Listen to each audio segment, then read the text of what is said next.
श्री स्वामी समर्थ. नमस्कार. तुमच्या सर्वांचे माझ्या यूट्यूब चॅनलमध्ये खूप खूप स्वागत.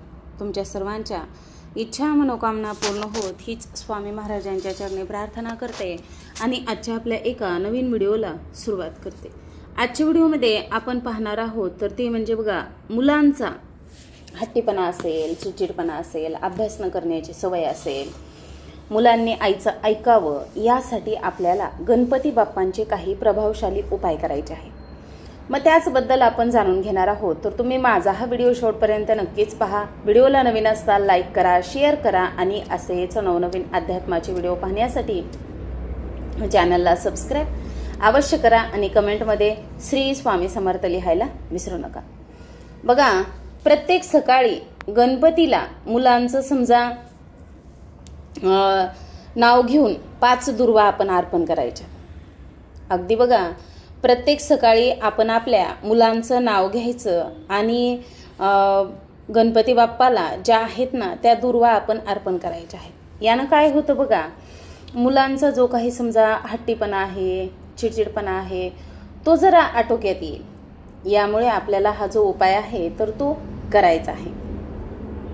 तसेच बघा, कधी कधी काय होतं, आपण खूप उपाय करतो.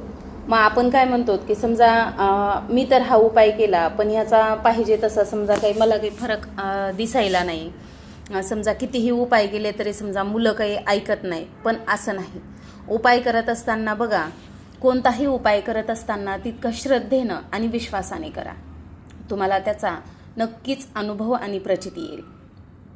गणपती बाप्पा त्यांच्या विचारांना पवित्र करतो आणि वाईट संगतीपासून वाचवतो. अगदी 5 दुर्वा रोज अर्पण करायच्या, मात्र आपल्या मुलांचं नाव घेऊन गणपती बाप्पाला. त्यानंतर बघा, आईनं दररोज ओम गण गणपते नम 21 वेळा म्हणायचं. यामुळे काय होतं बघा, मुलांचा जो हट्टीपणा आहे ना तो कुठेतरी कमी होतो. आणि असं नाही की आपण आज ओम गण गणपते नम म्हटलं की उद्याच मुलांचा हट्टीपणा सुटणार आहे. नाही, हळुवारपणे अगदी नम्रतेनं पण मुलं नक्कीच नम्र बनतात. शुक्रवारी देवीसमोर मुलांचं नाव घेऊन हळदी कुंकू लावा. यामुळे आई मुलगा समजा आई आणि लेकरांच्या नात्यात प्रेम आणि संवाद वाढतो. मुलांच्या उशीखाली 5 दुर्वा आणि हळदीचा एक हळकुंड ठेवा एक रात्र. यामुळे काय होतं बघा, नकारात्मक आणि जे काही वाईट स्वप्न वगैरे पडतात, भीती वगैरे वाटते, ती दूर होते आणि नकारात्मकता अजिबात जवळपास सुद्धा मुलांच्या फिरकत नाही. आईने गणपती बाप्पाला अर्पण केलेलं मध मुलांच्या कपाळावर लावा. यामुळे त्यांच्या बोलण्यात गोडवा येतो, वागणुकीत सुधारणा होते. आता गुरुवारी गणपती बाप्पाला चणे आणि गूळ अर्पण करा मुलांच्या नावाने. गुरुवारी बरं लक्षात ठेवा, चणे म्हणजे फुटाणे आणि गूळ अर्पण करायचे अगदी मुलांच्या नावाने. यामुळे काय होतं, समजा आपण म्हणतो ना, वाईट संगतीपासून आपल्या मुलांचं रक्षण होतं. आणि माणसाला संगत गुण चांगला असेल ना तर सगळ्या गोष्टी चांगल्या घडत जातात. आता संकष्टी चतुर्थीला चंद्रदर्शनानंतर मोदक दान करा मुलांच्या कल्याणासाठी.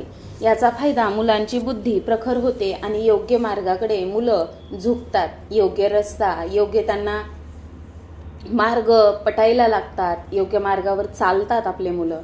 आता मंगळवारी हनुमानासमोर मुलांचं नाव घेऊन तेलाचा दिवा लावा.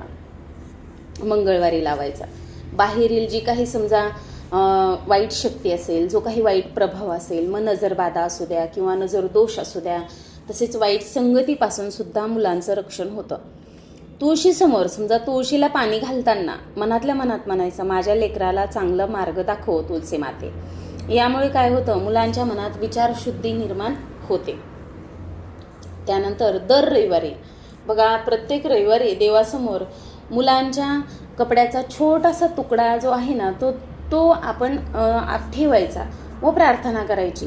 मुलांवर देवाचं आणि एक जी देवी कवच असतं ना, समजा आपण नाही का म्हणत, एक देवाचं संरक्षण कवच मुलांच्या अवतीभोवती तयार होतो. त्यामुळे आपल्याला हा जो उपाय आहे तर तो करायचा आहे. आईने सकाळी पाणी घेताना ओम नमो भगवते वासुदेवाय म्हणत त्यांच्या नावाने अर्पण करावं. मुलांमध्ये असलेला जो काही समजा खूप तापटपणा आहे, विनाकारण येणारा राग, हट्टीपणा हा दूर होतो. त्यानंतर गणपती बाप्पाला काळ्या तिळाचा दिवा लावायचा आहे बघा. काळे तीळ तर माहितीच आहेत आपल्या सर्वांनाच. त्याच पद्धतीने काळ्या तिळाचा दिवा लावायचा आणि मुलांच्या डोक्यावर 3 वेळा फिरवायचा. यामुळे नकारात्मकता आणि वाईट संगत नष्ट होते. बघा, कोणताही उपाय करत असताना मात्र मनामध्ये कसलाही किंतु परंतु आणू नका. मनामध्ये जर किंतु परंतु आणला आणि आपणच जर विचार केला की उपाय करून काही होतं का, तर मग आपल्याला त्याचं फळ कसं मिळेल. त्यामुळे अगदी मनामध्ये सकारात्मकतेने करा. शुक्रवारी कमळावर बसलेली लक्ष्मी आणि गणपतीची पूजा करा. यामुळे घरात शांतता, आई मुलगा दोघांचं मन सौम्य होतं. श्री स्वामी समर्थ हे जी नाव आहे 11 वेळा घेऊन मुलांसाठी नमस्कार करा. देवदयेने मुलांच्या आयुष्यात बदल घडतो आणि आपण केलेली सेवा, उपाय हे कधीच व्यर्थ जात नाही. दररोज गणपती बाप्पासमोर म्हणायचं, गणपती बाप्पा मोरया, माझ्या लेकरांचं कल्याण हो. यामुळे काय होतं बघा, प्रेम, संयम आणि देवकृपेने मुलांचं आयुष्य उजळतं. त्यानंतर अगदी मनापासून लक्षात ठेवा, आईचा जप म्हणजे जिवंत कवच आहे. आईनं मुलांसाठी केलेली प्रार्थना, श्रद्धेनं केलेला एक उपायही मुलांच्या आयुष्यात खूप मोठा बदल घडवून आणू शकतो. आईची प्रार्थना देव थांबवू शकत नाही, हाच सत्य अनुभव आहे सगळ्यात महत्त्वाचा. त्यानंतर बघा, आता 16 ते 30 पर्यंतचे बाप्पाचे चमत्कारिक रोजच्या अडचणीवर उपाय आपण पाहणार आहोत. श्रद्धेनं केल्यास तुम्हाला याचं फळ 100% प्राप्त होणारच आहे. असे हे प्रभावशाली उपाय आहेत. आता बघा, कधी कधी काय होतं, आपलं नवीन घराचं स्वप्न असतं, ते पूर्ण व्हावं म्हणून सकाळी घराच्या जागेची थोडं माती घेऊन गणपतीसमोर ठेवून ओम विघ्नेश्वराय नमः असा जप करा. जमीन, घर किंवा वास्तू संबंधित जे काही समजा आपल्या अडथळे येतात ते दूर होतात. घर बांधकामात जर समजा सतत येणारे अडथळे असतील तर मंगळवारी विटेला हळद कुंकू लावून गणपतीसमोर ठेवा. यामुळे आपल्या घर बांधकामात येणारे अडथळे किंवा कागदपत्रांची काही समजा जुळवाजुळव ती दूर होते. त्यानंतरचा उपाय आहे तो म्हणजे बघा, आता प्रत्येकालाच याच तर गोष्टीचा खूप ताण असतो.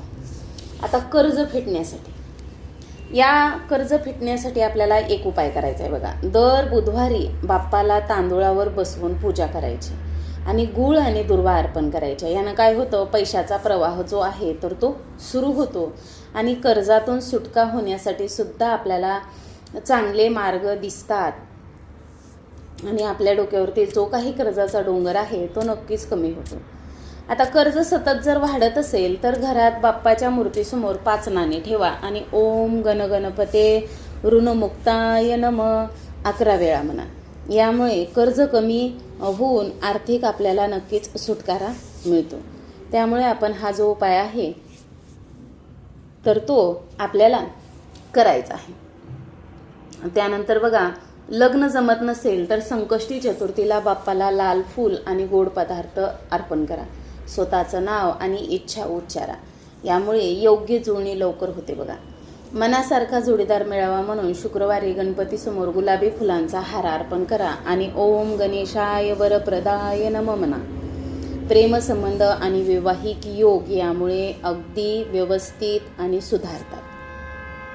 आता वैवाहिक आयुष्यात बघा, कधी कधी काय होतं, आपण खूप प्रयत्न करतो तरीसुद्धा आपल्या वैवाहिक जीवनामध्ये कुठेतरी सुख समाधान नसते.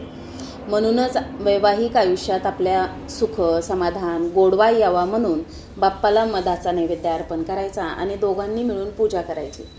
यामुळे जे काही समजा आपल्या वैवाहिक जीवनामध्ये गैरसमज विनाकारणचे वाद आहेत ते कुठेतरी कमी होण्यास नक्कीच मदत मिळते. घरात शांती आणि समाधानासाठी प्रत्येक चतुर्थीला चंद्रदर्शनानंतर बाप्पाला दूध साखर अर्पण करा. यामुळे घरात शांती, प्रसन्नता आणि एकता निर्माण होते. त्यानंतर बघा, अतिशय महत्त्वाचा उपाय आहे. अगदी प्रत्येकालाच वाटतं आपल्या कामात वारंवार अपयश येत असेल तर आपण काय करावा, असे प्रत्येकाला प्रश्न पडतात आणि प्रत्येकाचीच इच्छा असते की आपण जे काही काम करतो त्यामध्ये अगदी आपल्याला यश मिळावं. आता गुरुवारी गणपती बाप्पाला कापूर व तुपाचा दिवा दाखवायचा. आत्मविश्वास आणि नशीब दोन्हीही उजळतं आणि आपल्या कामामध्ये येणारे अडचणी सुद्धा कुठेतरी कमी होतात. आता विद्यार्थ्यांना लक्ष केंद्रित होत नसेल तर बाप्पाच्या समोर बसून रोज 11 वेळा ओम बुद्धी प्रदाय नमः म्हणा. अभ्यासात रुची, लक्ष आणि आपल्याला यशसुद्धा मिळतं. घरात वाद, राग, तापटपणा वाढला असेल तर दर संध्याकाळी गणपतीसमोर लवंग कापूर जाळा. घरातील वाईट स्पंदनं नष्ट होतात. त्यामुळे बघा, अतिशय महत्त्वाचे आणि प्रभावशाली असे हे उपाय आपण जाणून घेतलेत. आता सतत जर मानसिक ताण असेल तर संध्याकाळी बाप्पासमोर बसून फक्त 5 मिनिटे शांत ध्यान करा. मन स्थिर राहतं आणि विचारशक्तीसुद्धा तेज होते. तर बघा, अशा प्रकारे आपण अतिशय महत्त्वाचे उपाय जे आहेत तर ते जाणून घेतलेले आहेत. तर तुम्हाला माझा हा व्हिडिओ आवडला असेल, नक्कीच तुम्ही व्हिडिओला एक लाईक करा, शेअर करा आणि असेच नवनवीन अध्यात्माचे व्हिडिओ पाहण्यासाठी चॅनलला सबस्क्राईब अवश्य करा आणि कमेंटमध्ये श्री स्वामी समर्थ लिहायला विसरू नका. झालेली सेवा स्वामी महाराजांच्या चरणी अर्पण करते आणि माझा हा व्हिडिओ इथंच थांबवते. श्री स्वामी समर्थ. जय जय स्वामी समर्थ. धन्यवाद.